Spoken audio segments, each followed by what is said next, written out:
Alright, what up YouTube? Abram SF here, bringing you the V00d00Debug2018 exploit. So start off with it, it's a capital V, and then we have 00 as in 00, small d, 00, and we got capital D, bug, 2018, and pop up that screen.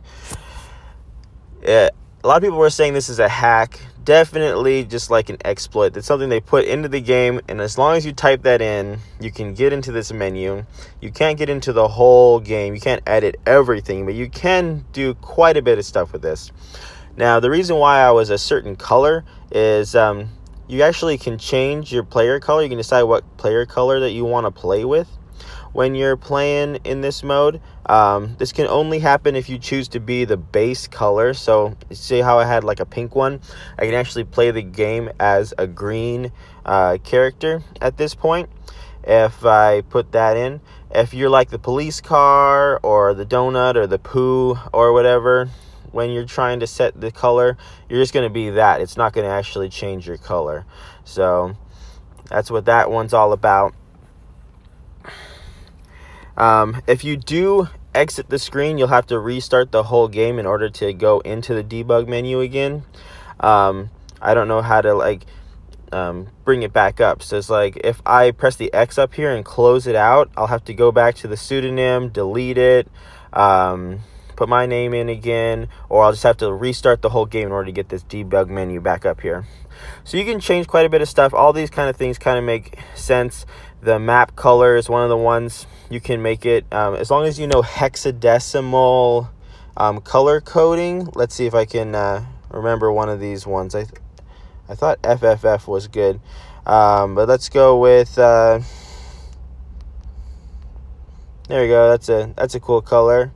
Or I mean, you can always use kind of these codes up here to get a good idea of what. So I mean, if we want a yellow background, FFCC00, so let's try that.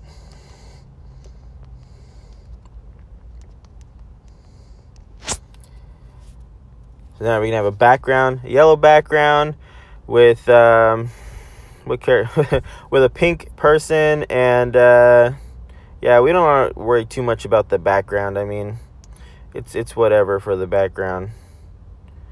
Let's see, what's it? AFE 635. All right, let's try that for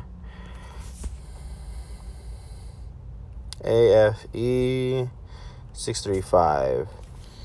All right, so now we got a green one of those, and let's just take the enemies out with this little one with all these different things they have on here, and we'll show the joystick. I actually haven't selected that one before.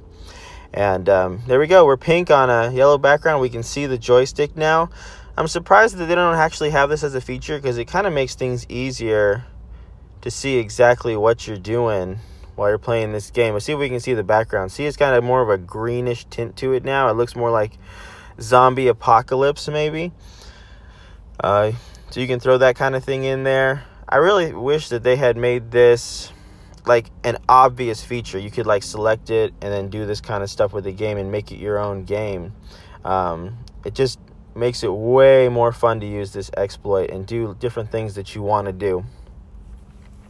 Now, one of the ones that I thought was the most fun, I wouldn't really mess with all of these cam player offsets. It just kind of makes it moves it around the screen where your little character is, and then the camera rotation. The first two numbers I wouldn't mess with, but this last number actually does the complete rotation. So if you do, let's say I'll put in 180, it reverses all the controls. So and also makes everything upside down.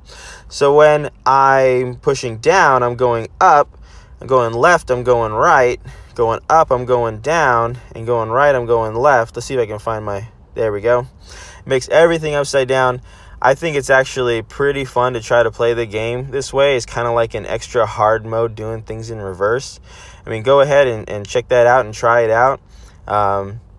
Yeah, I mean, I got to thank that. There's been a lot of people that have been commenting, put this passcode in there, and I thought it was some sort of weird thing that was like a new thing on the internet where people were just saying put this in for like all the games for some sort of weird, but I mean, it did kind of make sense. It had voodoo right in the name. But if you want to see what you're doing, You can put this out to like 50, probably a good distance. If you do it too much farther, like 100 or something like that, you're just way too far away from the screen. I don't really want to see the joystick anymore. Another one that they have that's great on here is that they have unlock skins. So if you're having trouble unlocking, like I said, the police car earlier, that's where you get over 50% without killing anybody, which is like practically impossible to do. Just select unlock skins. And I mean, I think I've done everything else on here. So I'm going to close this up. Like these A/B testing doesn't seem to do anything. And now, even though I haven't actually unlocked the police car by doing that, at this time, I can still play with it. Actually, I can play with any of them. You can, be brand new to the game, never played it at all. Put this code in, use any of them, and see how we're now kind of more zoomed out playing this. But yeah, you can do as many things as you want with this. I'll end the video in just a minute with my own little fun setup. All right, there we go, my own setup. Now remember that this sort of debug menu is not just for Paper.io. It's pretty much any of the Voodoo.io games. There's the new Crowd game that's like the top game in the App Store in the United States. And there's also, of course, Hole.io. It's also another one that you can just put in the Voodoo debug menu. Let me know if you down in the comments below. Let me know if you want me to do more videos kind of explaining how these debug menus work. And I could explain even more how these debug menus work for these different games. It's really fun with the Hole.io game. I'll probably just make that one anyway. But as new games come out, don't forget to check me out. Don't forget to like and subscribe. And of course, thanks for watching. Peace.